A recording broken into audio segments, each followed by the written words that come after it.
செய்திகளை விரிவாக பார்ப்பதற்கு முன்பாக முதலில் இந்த நேரத்திற்கான தலைப்புச் செய்திகள். இடைவேளைக்கு பிறகு விரிவான செய்திகளை தொடர்ந்து பார்க்கலாம். மறைந்த தேமுதிக தலைவர் விஜயகாந்தின் 2வது ஆண்டு நினைவு தினத்தை ஒட்டி அவரது நினைவிடத்தில் அரசியல் கட்சித் தலைவர்கள், திரை பிரபலங்கள் உள்ளிட்ட ஏராளமானோர் மரியாதை செலுத்தி வருகின்றனர்.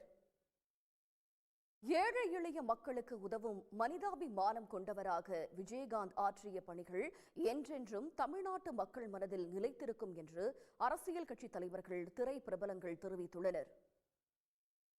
தேமுதிக நிறுவனர் விஜயகாந்தின் 2ஆம் ஆண்டு நினைவு தினத்தை ஒட்டி சென்னை கோயம்பேட்டில் உள்ள அவரது நினைவிடத்தில் அஞ்சலி செலுத்த இருமுடி கட்டியும் விரதம் இருந்தும் அவரது தொண்டர்கள் வருகை தந்தனர்.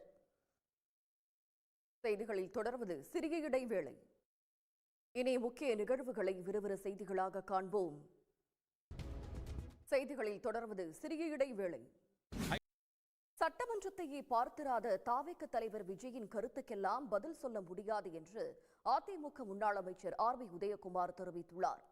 மதுரையில் செய்தியாளர்கள் மத்தியில் பேசிய அவர், விஜயின் கருத்துக்களுக்கு என்ன மதிப்பு என்பது 2026 தேர்தலில்தான் தெரியும் என்று கூறியுள்ளார்.